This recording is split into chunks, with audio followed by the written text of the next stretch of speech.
Now, weather with Chief Meteorologist Josh Cozart. A time-lapse view of the cloud coverage that sat over western Oregon for the start of the day, but once we rolled into the afternoon hours, a lot of that started to mix its way out. Blue skies, some sunshine.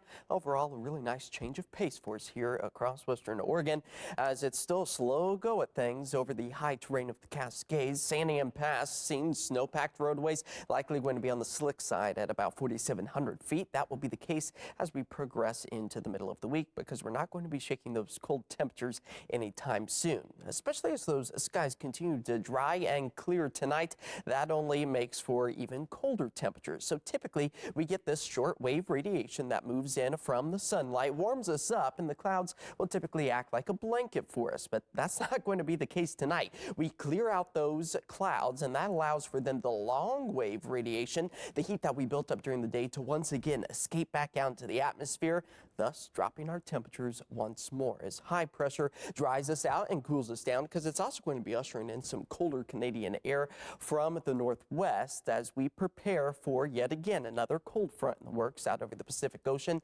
Taking aim out western Oregon, it all gets going by about Friday afternoon. So we'll start to see those clouds increase during the afternoon and evening time frame tomorrow. We'll hold off on the first few raindrops until about the second half of the day on Friday. So that puts our 48-hour rainfall totals at just a couple of 1/100ths of an inch, maybe closer to a 1/10 of an inch for the valley locations, and closer to a 1/4 to a 1/2 inch possible by the time this front moves through for the coastal areas. But as far as the Cascades go, not going to be a huge snowmaker for us, maybe close to about a 1/2 inch for Crater Lake, lesser amounts found further to the north. So here's the breakdown and the timeline. Expecting to see those clear skies for the start of the day tomorrow, although fog will be a factor for us, and when you get those foggy conditions, it can potentially freeze on some of those cold surfaces. So just be cautious out there for any black ice, or maybe if you're walking from your car to the driveway, keep a close eye on the ground as the clouds will increase for the afternoon hours tomorrow. We stay dry for the start of the day on Friday, but there it is, the cold front marching its way to the east. The snowfall indicated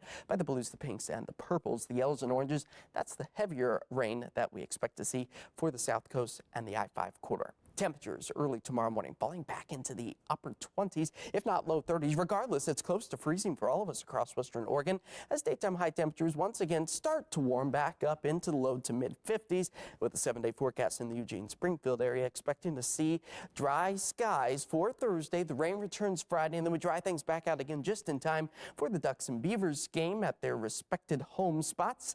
And it will be chilly out there with temperatures into the low 50s. Coos Bay also expecting to see our temperatures set slightly below the normal for daytime highs and overnight lows. The average is 58 and 44, but it's good to see that those rain chances return, even if it does fall on Veterans Day. So you might just want to have the rain gear ready to go if you have any of those activities for Veterans Day for the start of the day on Friday. But again, that rain doesn't move in until the afternoon hours, and the fall colors, they're short-lived, coming to an end, but you can still find a few pops of color here and there. And if you happen to see some, head over to kval.com/chime in to send us your great photos, because we are never in any shortage of the beautiful scenes here. Yeah, it's going to be a little bit more brown as we get colder, but it's Oregon. There's always beauty I always around. like the moss, how it turns green. There you go. So there you go. And I'm sure we'll see some pictures and chime in.